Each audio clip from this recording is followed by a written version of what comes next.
Now, he grew up on a housing estate and used music as an outlet for his emotions, going on to sell more than 1 million singles as one half of the band Rizzle kicks. But Jordon Stevens found himself battling depression, multiple addictions, and 3 years ago he drew on his own experience and launched an anti-stigma mental health campaign called I Am Whole as a direct response to the mental health difficulties being experienced by children and young people all across the country. And Jordon will be joined next month by some of the biggest names in British music for a fundraising concert at London's Roundhouse. In a moment, pleased to say, because he's with me, I'll talk to Jordon. Thanks for coming in, Jordon. It's nice to see you. But before I have a chat, let's just share some of the things that you've been doing, and indeed some of those people who are supporting your campaign. Yes. It's important to remember that we all have mental health in the same way that we have physical health. Just because you can't see what's going on inside someone else's head doesn't make it any less important. And mental health difficulties don't discriminate. They can affect anyone from any walk of life. Tackling the stigma attached to it is all of our responsibility, so don't let your friends suffer in silence. Join the fight. Join the amazing people pledging their support from the worlds of music. I am whole. I am whole. I am whole. I am whole. I am whole. I am whole. TV. I am whole. I am whole. I am whole. I am whole. I am whole. I am whole. I am whole. I am whole. I am whole. And sport. I am whole. I am whole. I am whole. I am whole. I am whole. I am whole. So, just some of the support, which gives you a sense of the kind of range of people that Jordon has behind him on this campaign. It's good to have you with us. Thank you very much. Yeah, thank you. What are you trying to do with this? What's the purpose? Trying to make mental health a less, I wouldn't say scary topic, but you know, to have less stigma attached to some of the terminology, people to feel more comfortable just expressing themselves, and understanding that mental health is such an integral part of existing. Of course.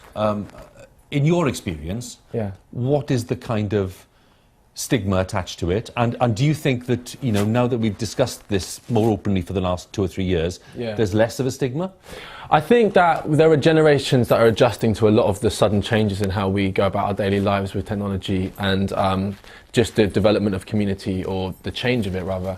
I think that for me, what the most important aspect of discussing mental health openly is that there are certain fears around how people are present themselves. So I even just on the way here had something on the radio about people in the workplace actually too afraid to talk about going to therapy. You know, and it's those kind of that's the kind of stigma we want to get around. Distinction between men and women. I mean, is that stigma, the readiness to talk?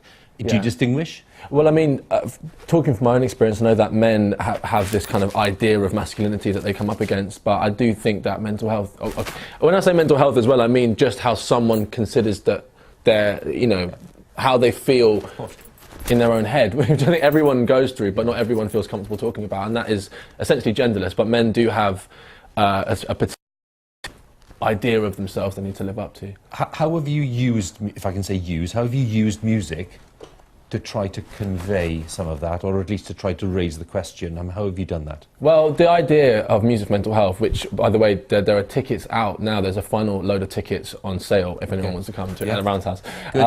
It's at the Roundhouse, isn't it? Yeah, at the Roundhouse, November 18th. But I think the amazing thing about music is it's a language that everyone understands, and it's often a place where people can express themselves, and you relate to people based on their honesty and their emotion. And often the most honest musicians are the ones that people really make an impact. You know? At what point, just again drawing on your own experience, at what point did you hit a bit of a brick wall and then think actually there's a way out of it?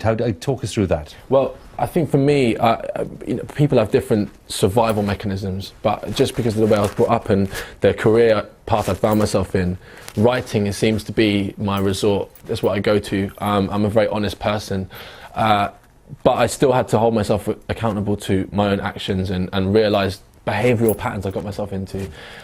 Genuinely never in my life thought that writing a song about depression would end up helping so many people. So I am very appreciative of that, but I wrote it to stop myself from going too far. And you know, I've been close, but I think reaching out is often one of the best ways of combating your own stresses, you know? I think often if I feel a little bit unloved, to myself, then actually spreading love to someone else, asking someone how they are, can really remedy you. So I'm trying to put that ethos into practice. How receptive do you think other men are to this message? I'm being very specific now because you mentioned how receptive are they to this? I genuinely think we're investigating all types of ways of being with a lot of minorities and oppressed demographics finally finding a place to speak out and be heard. And I think men need to adjust to the incredibly big and you can't avoid the emotional world. It's a very important, integral part of your everyday life, and that's something that to be in touch with that is really important and benefits everybody, literally. So that's an ongoing thing for me. I have to manage myself every day. You know, there's a specific set of challenges that I have. When we look at the kind of people who are supporting you, I mean, it's very impressive. Yeah. Clearly, I mean, it's remarkable in terms of that achievement as well. Thank you. How did you go about building up that kind of network of support? Yeah, it's amazing. Well, they're my mates, most of them, right. Which is like a massive perk of you know, having been in the spotlight, making music, having people listen to it. Ed Sheeran is like one of my a good mate of mine, and I actually completely forgot he was the biggest pop star in the world when I asked him. It was actually from other people's responses that I was like, oh my god, yeah, he is. So, and then Anne-Marie, Ella Eyre, Professor Green, you know, Ollie, all people I've worked with and adore. So I'm very happy. It means a lot to me. The little trailer we're just singing, because it was, you know, this makes its own point really, and the other voices in it makes their own point. For people watching, this is I think quite a key question for you as well, Jordon. Yeah. People watching who, you know, really don't have the confidence to reach out. You just used the phrase reach out earlier. Yeah. For some people, reaching out is actually quite a big, courageous thing to do. The hardest. So if people feel that they're not in a position to do that, what is the first step they can take then on that road? Thank you for asking that question. I think that is the root of this campaign. Whole is a circle. It is so someone understands that in the moment of vulnerability, there's actually a strength knowing that you're not alone. And the idea is, you know, we drew a circle on our hand, we say I am whole. You can click on the hashtag right now, and if you're feeling a type of way, you'll understand that there's a whole community of people here to support you, and it's not weakness, it's strength, and it's just part of growing, and you're great. What do you want to, beyond helping lots of people, which you've already done, and helping more people, which you want to do, when you think of you and your music and your work, where do you want to go in the next few years?